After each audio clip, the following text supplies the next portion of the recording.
Setelah prosedur general precaution dilakukan, selanjutnya dilakukan tindakan anestesi lokal.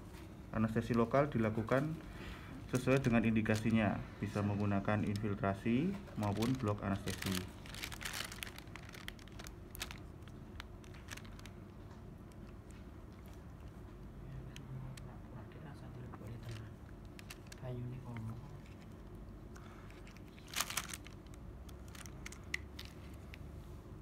Setelah anestesi lokal dilakukan, selanjutnya adalah melakukan pembersihan area luka dengan menggunakan kasa yang dibasahi dengan NaCl. Pembersihan dilakukan dari dasar luka menuju ke arah luar supaya tidak ada jaringan nekrotik, korpal, atau debris yang dia tertinggal di dalam. Tujuan ini juga akan bertujuan untuk membuat luka menjadi moist.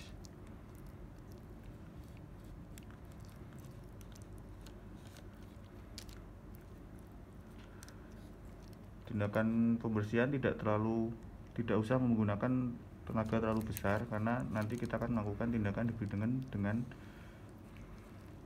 alat.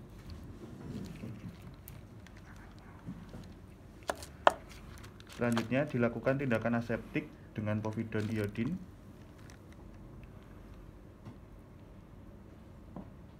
Tindakan ini dilakukan untuk membuat area luka menjadi steril sehingga siap untuk dilakukan tindakan subdebridement. Tindakan dilakukan dari tengah luka terus berputar ke arah luar. Hal ini untuk menghindari adanya luka yang adanya sisa jaringan atau korpal dari luar masuk ke dalam.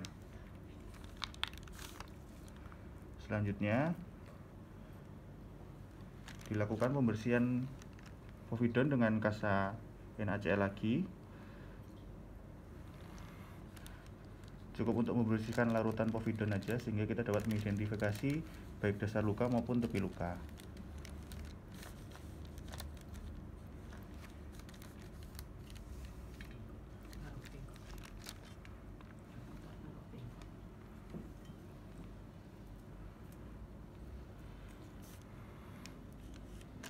Selanjutnya, setelah dasar dan tepi luka terlihat jelas, kita mulai mengidentifikasi tepi luka dan jaringan-jaringan yang berpotensi menjadi nekrotik. Tujuan kita adalah untuk membuat luka menjadi reguler dan mampu dilakukan tindakan secara penutupan primer. Kita dapat menggunakan gunting jaringan untuk membentuk luka menjadi reguler dengan dibantu dengan pinset anatomis.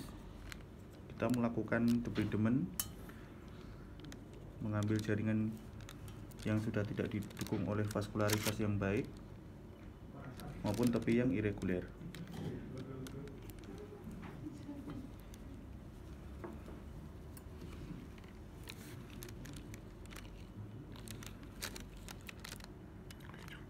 Kita dapat menggunakan pisau nomor 15 atau pisau nomor 11.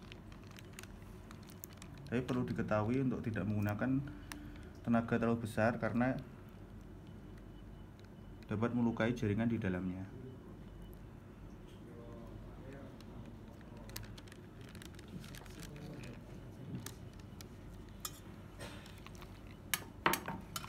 Kemudian pada jaringan luka yang lebih dalam, kita akan memisahkan antara otot dengan mukosa maupun dengan kulit, sehingga kita memerlukan gunting diseksi.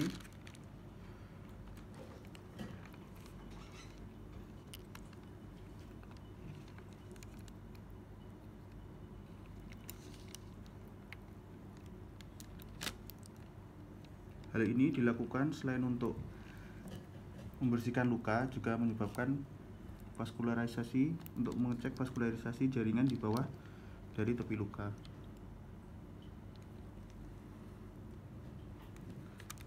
Jaringan yang sehat, dia akan nampak perdarahan pada area luka. Dasar luka kita pastikan dulu. Jika kita kurang yakin terhadap kebersihan area dasar luka, kita dapat melakukan pembersihan lagi pada area dasar luka. dengan menggunakan kasa lembab. Jadi irigasi dengan spooling atau penyemprotan dengan squid itu belum bisa dilakukan sampai dasar luka tampak bersih, karena ditakutkan korpal atau stolsel atau jaringan nekrotik akan terdorong ke dasar luka sehingga menyebabkan penyembuhan tidak optimal.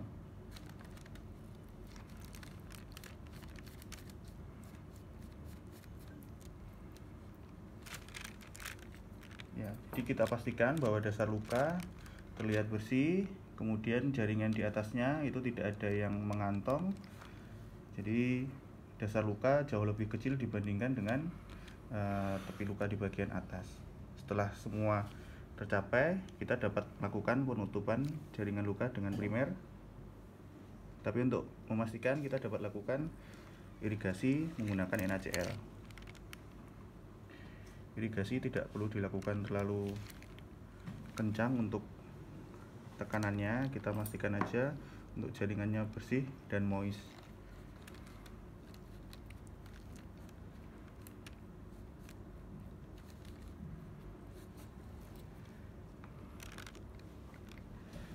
Setelah luka tampak bersih, kita dapat lakukan penutupan primer. Jadi kita menggunakan 2 lapis jahitan. Pertama adalah jahitan dalam atau di daerah otot. Jadi kita akan melakukan penutupan primer pada jaringan ototnya. Jadi jaringan otot dijahit dengan jaringan otot.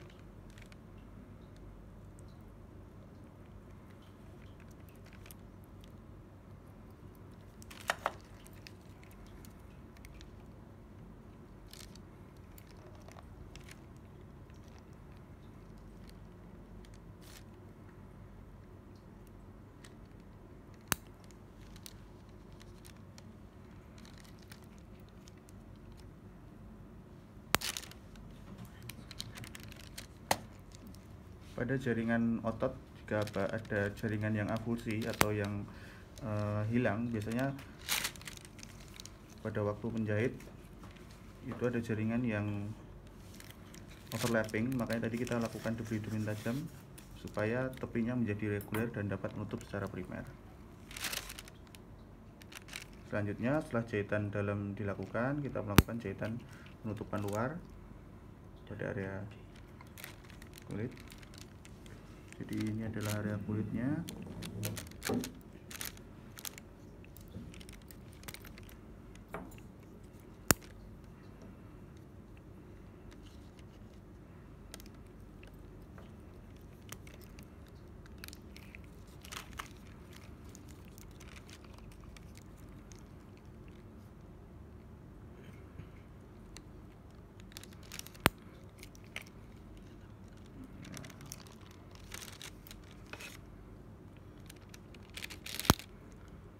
Debridement yang baik akan menghasilkan tepi luka yang rapi, reguler, sehingga dapat dilakukan penutupan secara optimal, sehingga luka pun juga akan